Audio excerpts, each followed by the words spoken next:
La gloire exige que nous reconnaissions non seulement que qu'en Christ, notre être injuste fut enseveli, mais qu'il a enseveli aussi toute possibilité qu'en nous-mêmes, il y ait un jour quelque chose de juste.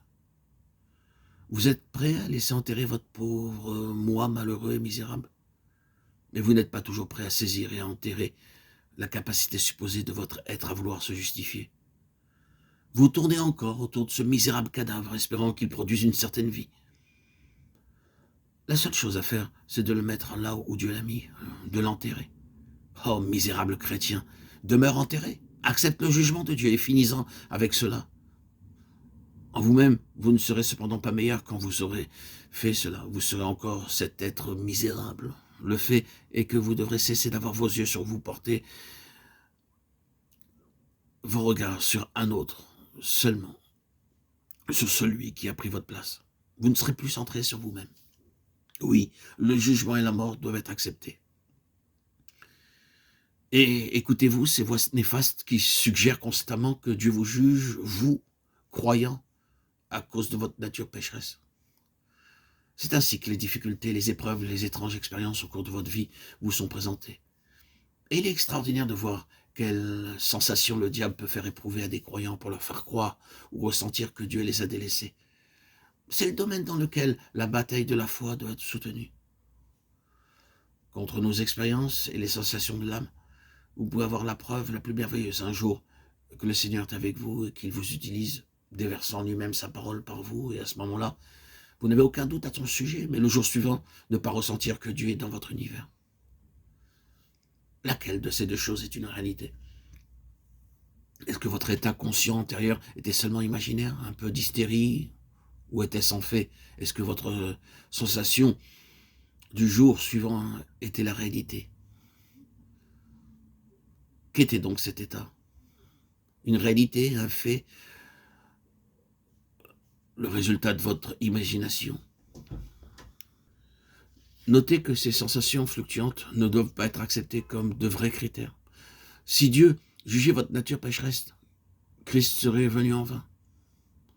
Nous n'expions pas pour nos péchés en tant que croyants si nous le faisons. L'expiation n'était donc pas complète sur le calvaire. L'heure n'était donc pas terminée. Quel puisse être le besoin de formation, de discipline et de correction pour développer ce qui est de Dieu en nous et la mise de côté réelle de ce qui est de nous-mêmes. Nous ne sommes cependant, et quand même pas avec tout cela en train d'expier pour nos péchés ou notre nature pécheresse.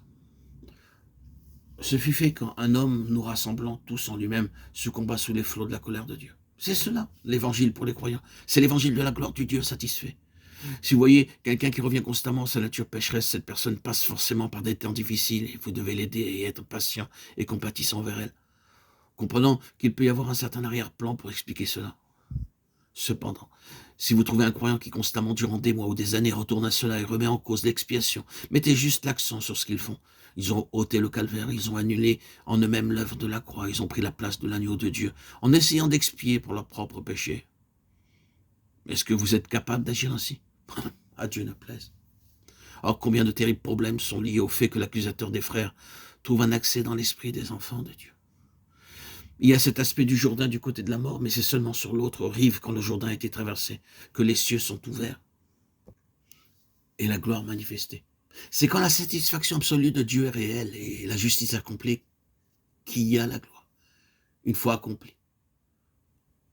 Cela a été démontré en Christ quand les cieux s'ouvrirent, quand le premier Adam tomba, le ciel fut fermé.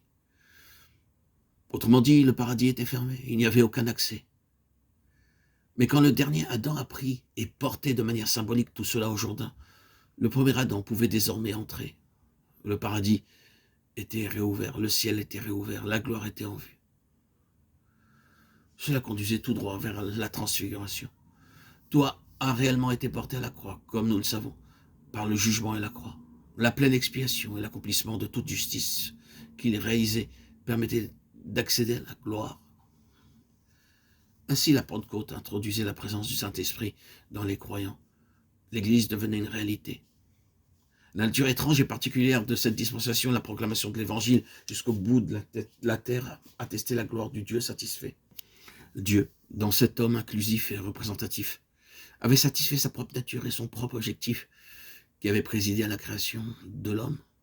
Dieu a pu dire, j'ai obtenu ce que je voulais, ce que je désirais depuis toujours. Et en ayant cela, je peux désormais le reproduire.